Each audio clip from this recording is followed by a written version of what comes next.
23 की वैल्यू जाकर एज के अंदर स्टोर हो रही है।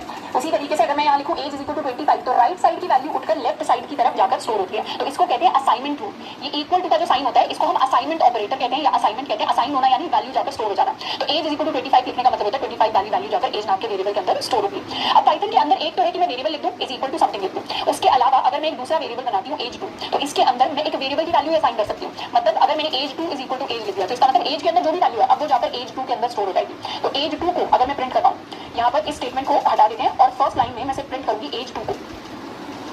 इसको मैंने किया ना तो एज 2 में प्रिंट हुआ 25। ऐसा इसलिए हुआ क्योंकि एज के अंदर 25 स्टोर था। अब एज की वैल्यू मैंने एज 2 के अंदर असाइन कर दी तो एज 2 के अंदर भी 25 आ गया। तो जब मैंने एज 2 को प्रिंट करवाया तो मेरे पास स्क्रीन पर प्रिंट होकर आया 25। अब पाइथन के अंदर वेरिएबल्स के जो नाम होते हैं उनके कुछ रूल्स होते हैं। तो एक बार समझ लेते हैं रूल्स फॉर आइडेंटिफायर्स। आइडेंटिफायर्स क्या होते हैं? आइडेंटिफायर्स हमारे नेम्स होते हैं। ये हमारे वेरिएबल के भी नेम हो सकते हैं। वेरिएबल नेम यानी जो मैंने यहाँ पर नेम इज इक्वल टू श्रद्धा लिखा इसके अंदर ये जो नेम है ये मेरे वेरिएबल का नाम है और ये उस वेरिएबल की वैल्यू है। यहाँ पर जो मैंने एज इज इक्वल टू 23 लिखा उसमें एज मेरे वेरिएबल का नाम है और 23 उसकी वैल्यू है। तो ऐसे जितने भी हम वेरिएबल्स के नाम लिखते हैं उनके कुछ रूल्स होते हैं। जो हमारे वेरिएबल का नाम है उसमें upper case lower case letters भी आ सकते हैं, डिजिट्स भी आ सकते हैं और अंडरस्कोर भी आ सकते हैं। यानी वेरिएबल के नाम के अंदर मैं ए से लेकर स्मॉल जी तक कोई भी लेटर यूज कर सकती हूँ, कैपिटल ए से कैपिटल जी तक भी कोई भी लेटर यूज कर सकती हूँ, 0 से 9 तक कोई भी डिजिट यूज कर सकती हूँ एंड उसके साथ साथ अंडरस्कोर यूज कर सकती हूँ। पर वेरिएबल के नाम में मैं परसेंटेज @ इस तरीके के सिंबल्स को यूज नहीं कर सकती।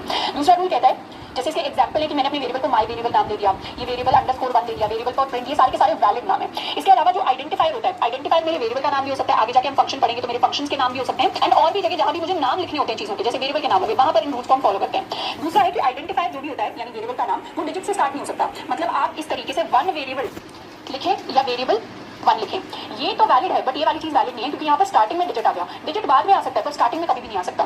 तो जैसे वेरिएबल 1 वैलिड है और 1 वेरिएबल इज नॉट वैलिड। इसके अलावा स्पेशल सिंबल्स हो गए जैसे हैश हो गया, @ हो गया, परसेंटेज हो गया, डॉलर का साइन हो गया, एक्सक्लेमेशन मार्क हो गया, इस तरीके